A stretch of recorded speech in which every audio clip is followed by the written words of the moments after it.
this last example is to show you that you can use this tool for situations where you don't have real data. So what you could do, for example, is still have a look at a normal distribution, let's say with a mean of 50 and a standard deviation of 2. You might have a real situation that you can describe here, or you may have a real variable. I'm going to just call it x for now, so the tool works. Like I said before, actually I'll show you, if I don't put a variable description in, and I say generate some value for me, it'll say, you need to describe the variable. So let's call that x, and then we can run some values. And you can see there that it's rounding it to the nearest one, which is okay. Well, there's a few things you could do. You could again use this to show that, that shape that you're going to see is going to vary quite a bit, even though you're generating the data from the normal distribution.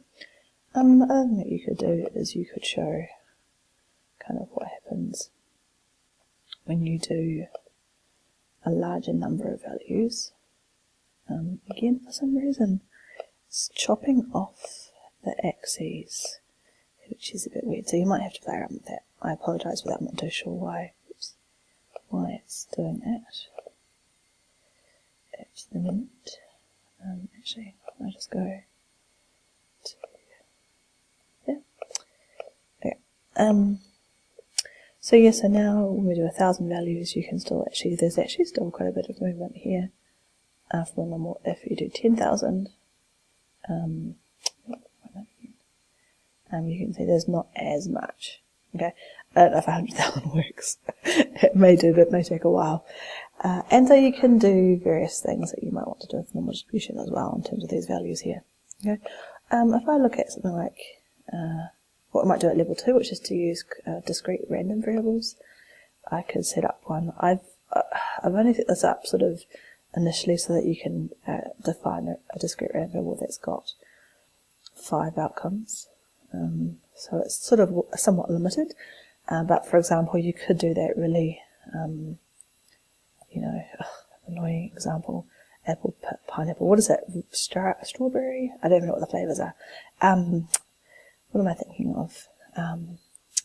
The Slussy ice pop, what's it called, Fruity Freezers, that's the one example. I don't think those are the flavours, by the way. But I might say that apple, pineapple, strawberry and banana, and I might give them different weightings because they're pretty much just made up, aren't they, really, for this example here.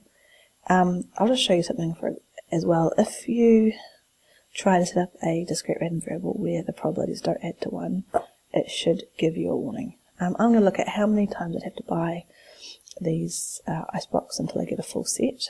So here, repeat until we get one of each label. So each of these labels is the types of Fruity Freezers. And I'm going to do it 100 times. So if I run that, yeah, it should tell me here my probabilities add to 0.9. So let's go and make this one 0.3.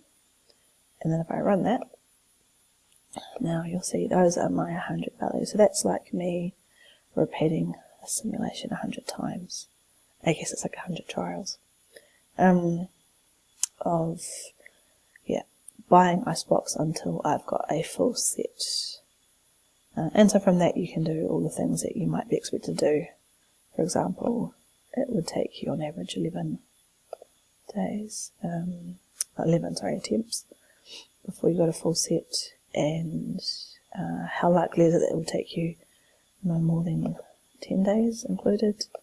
Wow, that's 63 out of 100 of those simulations, of those trials. That it take you 10 or less days to get until you got the full set.